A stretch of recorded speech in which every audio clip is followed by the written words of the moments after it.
My name is Zach Taylor. I'm a design fellow at Architecture for Humanity. Today I'm going to be talking about Students Rebuild.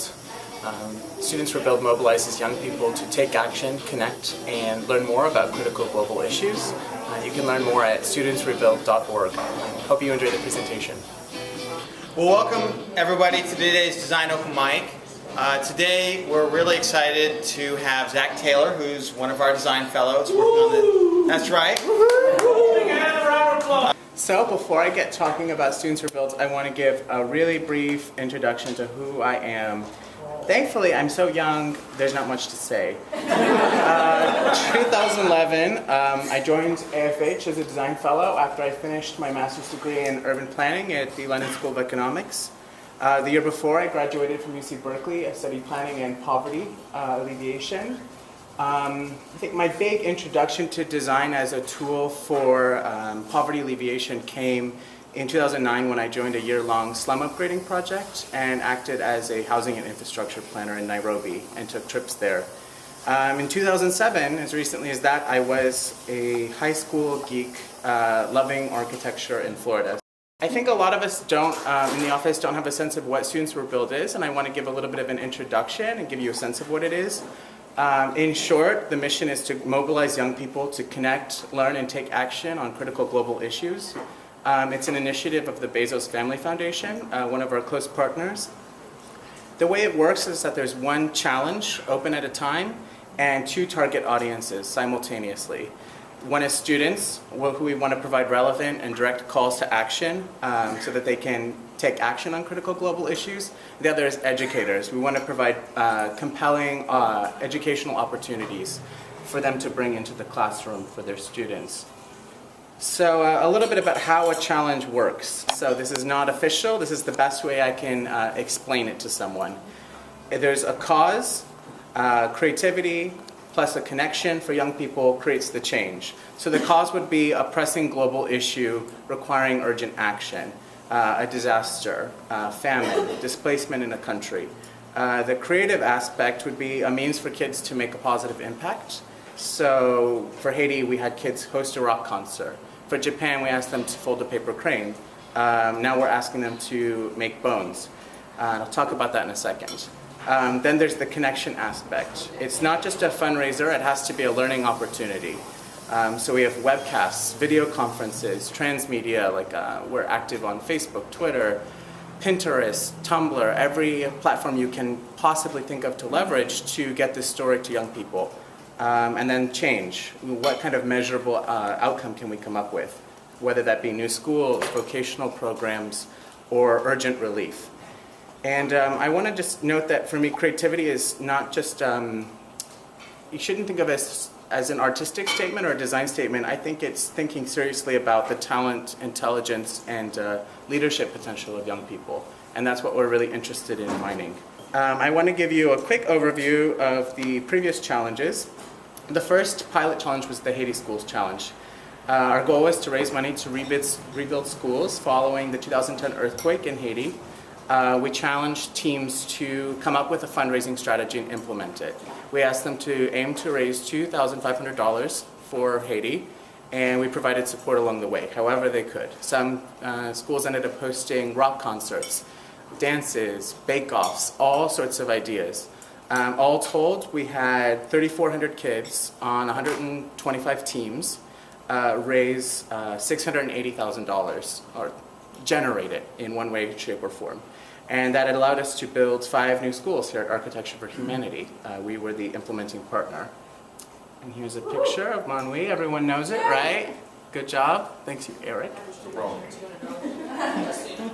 All right, our second challenge was paper cranes for Japan. After the Japan earthquake last year, we wanted to come up with something quick. What's a creative way for young people to send a message of hope to their peers in Japan and raise money? So we said, hey, fold a paper crane and we'll donate $2, this is the Bezos Family Foundation, to Architecture for Humanity's rebuilding efforts in Japan.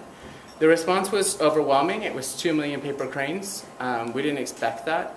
That's office fulls, if you did the math, to the ceiling. Ended up getting Architecture for Humanity $500,000 for the Tohoku rebuilding program, which Hiromi's managing now. We had participants join us from 38 countries and all 50 states. It was definitely a global response. Here's a picture from January. 100,000 paper cranes made it to Sendai, Japan for an art installation. Here are young people coming to see the installation and participate. It was a 3-day workshop. And now pieces of the sculpture are in schools throughout Japan, and we're in design development on our first projects. And then this is our current challenge. It's called Humanitarian Crises, A Path Forward. I know it's a mouthful. Our goal is to raise critical awareness and funds for relief projects in Somalia and the Democratic Republic of Congo.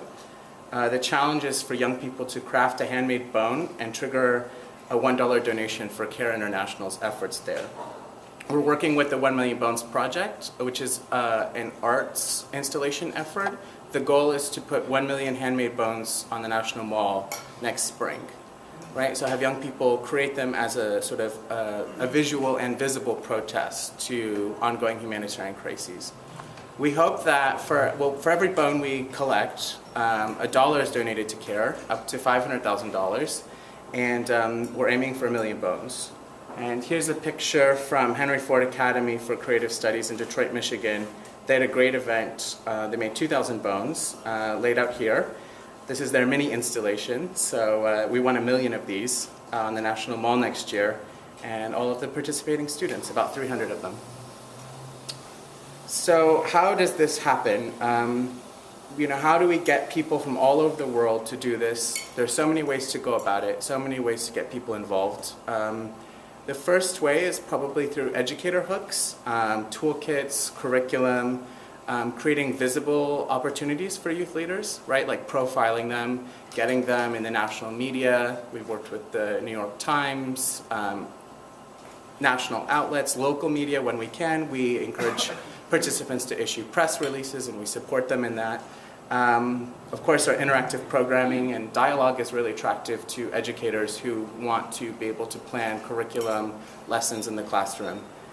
We also use social technology. Our webcasts and interactive video conferences allow us to have a peer-to-peer conversation between young people all over the world. For example, for Haiti, there was a series of webcasts and video conferences between kids in North America and Elie Dubois, a school we're rebuilding in Haiti.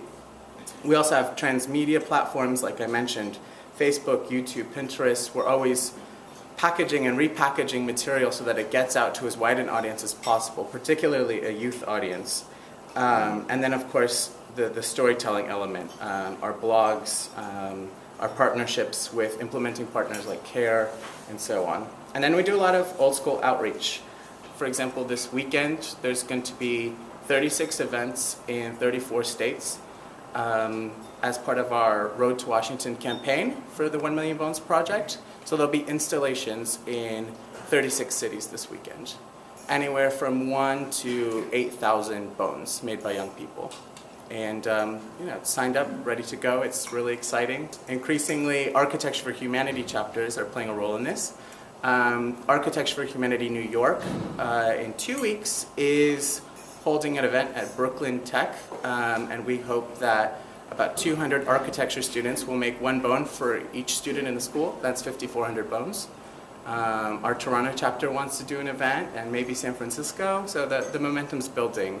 We really use the network of Architecture for Humanity and our partners to leverage the message and drum up support, and that's a large part of what I do. So to kind of recap, what are we up to? We've got the new schools in Haiti, 2 complete, 3 under construction. New youth spaces in Japan in planning in the design phase. Ongoing relief for refugees in Somalia because of what the money we've raised and the awareness. Vocational training for young people in the DR Congo is ongoing.